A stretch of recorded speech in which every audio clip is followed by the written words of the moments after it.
Olá, graça e paz. Hoje, Atos dos Apóstolos, no capítulo 24. Paulo está preso e tem que fazer as suas defesas diante das autoridades que se apresentam. Eu quero destacar para você, de minha leitura, o versículo 25, 26 e 27, portanto, os três últimos versículos do capítulo 24. Quando Paulo começou a falar, o governador Félix, manda chamar Paulo, né? No versículo 24 diz isso. Passando alguns dias, Félix veio com Drusila, sua mulher que era judia, mandou chamar Paulo e passou a ouvi-lo a respeito da fé em Cristo Jesus. Quando Paulo começou a falar sobre a justiça, note isso, a justiça, o domínio próprio e o juízo vindouro, Félix ficou amedrontado e disse: por agora você pode se retirar. Quando eu tiver oportunidade, mandarei chamá-lo. Ao mesmo tempo, esperava que Paulo lhe desse dinheiro. Por isso, chamando-o mais frequentemente, conversava com ele. 2 anos mais tarde, isso durou 2 anos. 2 anos mais tarde, Félix teve por sucessor Pórcio Festo. E, como Félix queria assegurar o apoio dos judeus, manteve Paulo encarcerado. 3 coisas acontecem aqui, se você notou.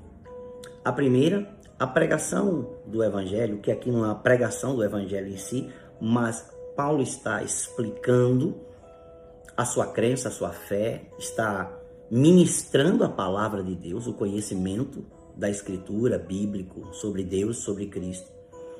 E ele aborda 3 pontos que normalmente são esses 3 pontos que mais, entre aspas, chocam as pessoas não cristãs. A justiça, a verdadeira justiça, né? O domínio próprio, quer dizer, você evita uma vida de pecado, portanto, você não se sente livre para fazer qualquer coisa, você retém o seu impulso, chama o domínio próprio, e o juízo vindouro. Então, quando falamos sobre céu, sobre inferno, sobre condenação, lago de fogo, as pessoas, elas abraçam a fé, ou elas rejeitam, atemorizadas, porque elas não querem ouvir falar disso. Então, esses 3 assuntos são fantásticos. A justiça bíblica, a justiça divina, né? O domínio próprio, a vida de santidade, o domínio próprio, a vida que agrada a Deus, e o juízo vindouro, a escatologia. Isso realmente choca, né?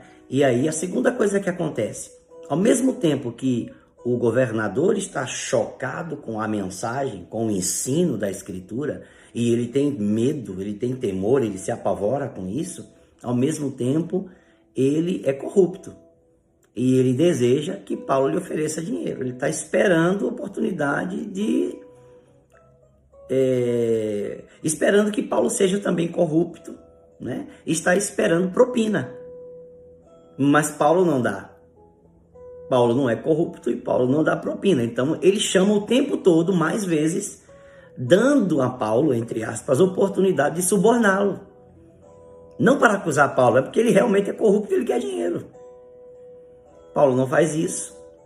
A terceira coisa vem na sequência disso. Ele o mantém preso por 2 anos. Paulo está preso injustamente por 2 anos. E vem o sucessor desse homem e, para continuar agradando a outra turma do outro lado, mantém preso ainda injustamente, sem terminar, sem liberá-lo, né? Para que ele possa viver a vida comum e livre e pregar o evangelho. Veja que coisa interessante. Olha que coisa interessante. São 3 situações acontecendo ao mesmo tempo e estas situações são idênticas aos nossos dias.